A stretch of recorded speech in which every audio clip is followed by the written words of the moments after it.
Hello everybody, and welcome back to another action figure review.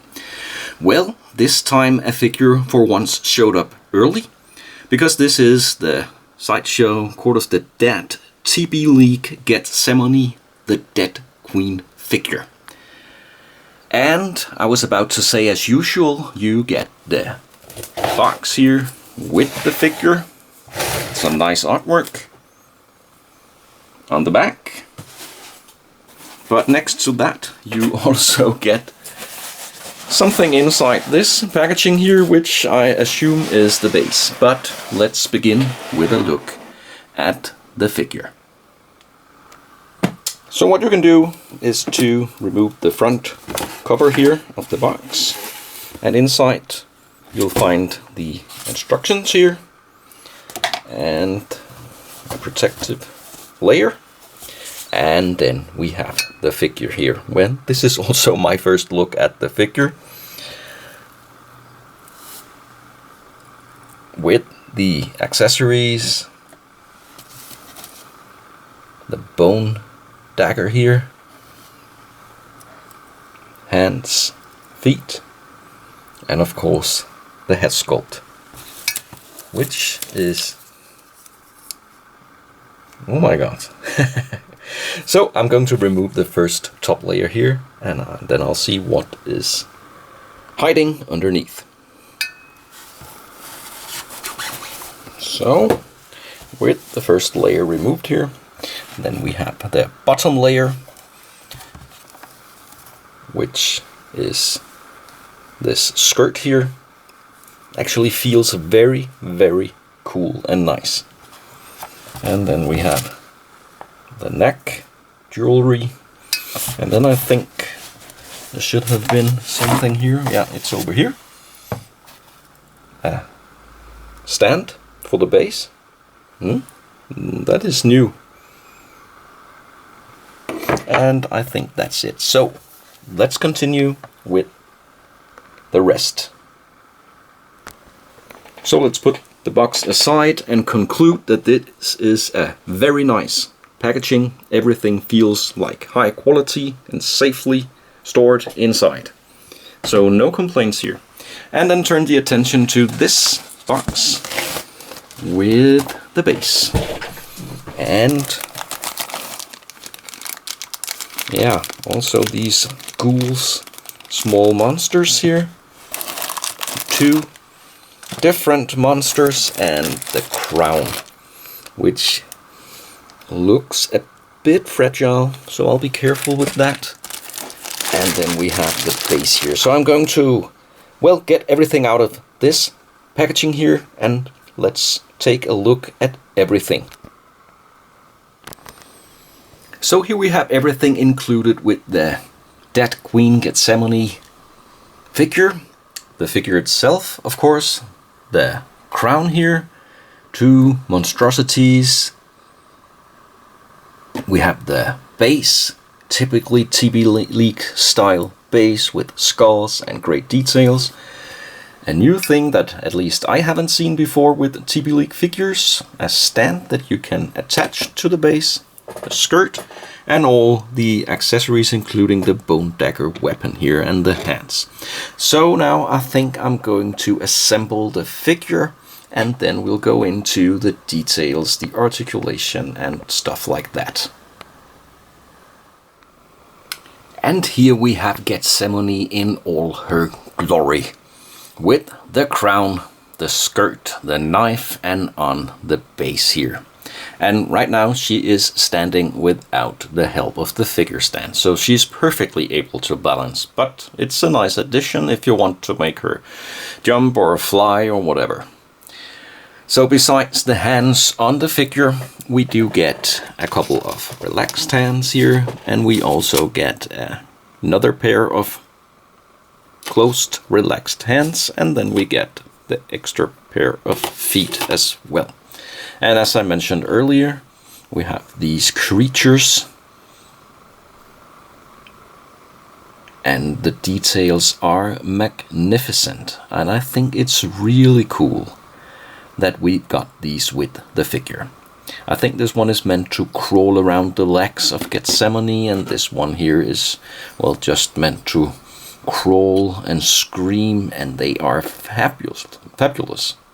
Really, really nice. And if you want, you can add extra blood details and, yeah, make them even more gross. Then we have the skirt here, and it has a bendy wire, and you can wrap it around the figure, include it in some of the dynamic poses if you want. I think it's very, very nice, and as I mentioned earlier, the quality is extremely good.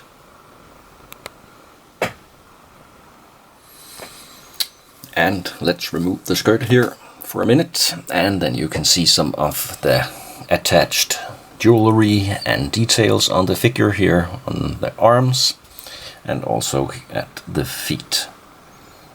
And of course the crown, which is yeah.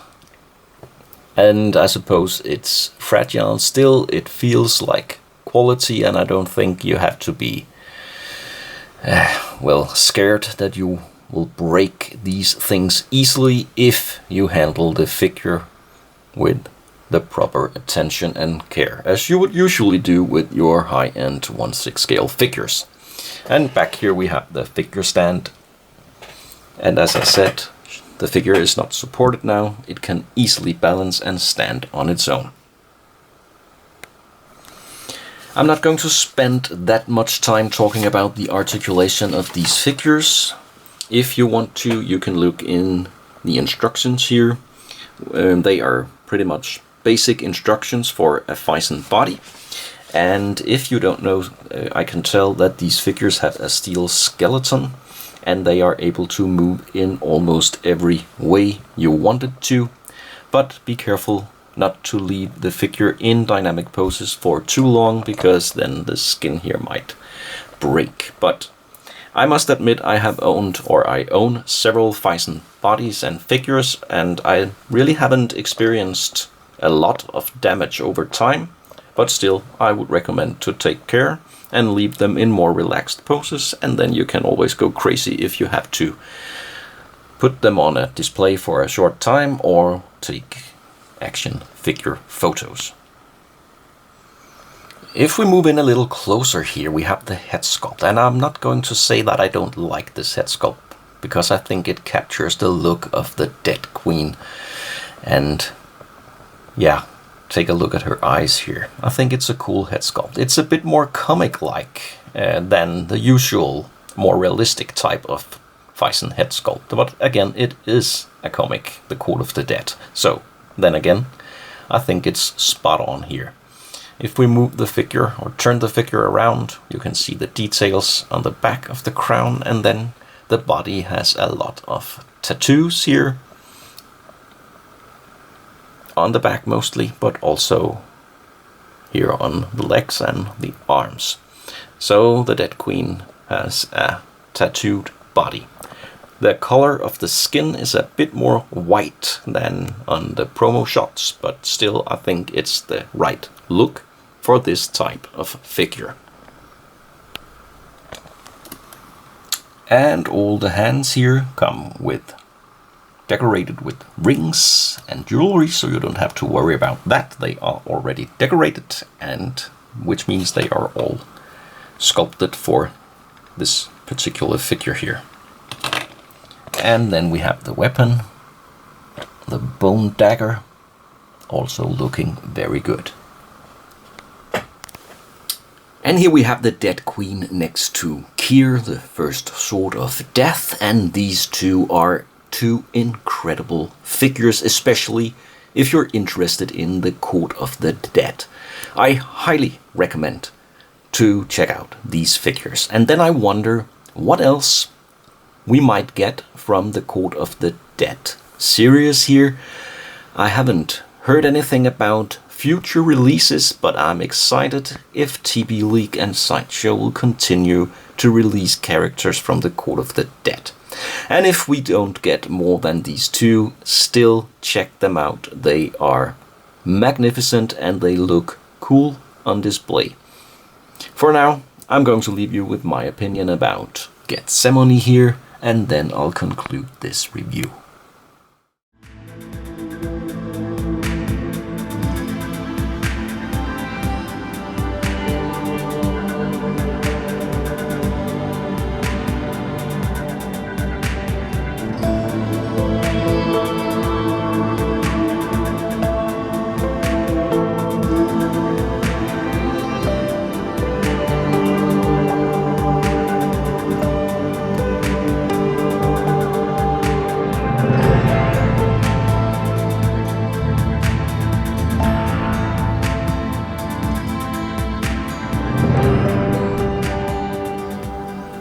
Well, I have pretty much already told my opinion about this figure, and I can only repeat that if you're into the Court of the Dead and you're into horror or fantasy style figures, I think there's no way around this one here.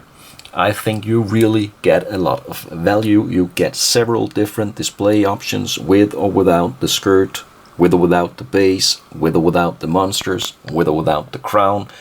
Yeah, you get a lot. So go check it out. Thanks a lot for watching this review. Leave a comment and subscribe if you'd like to see more.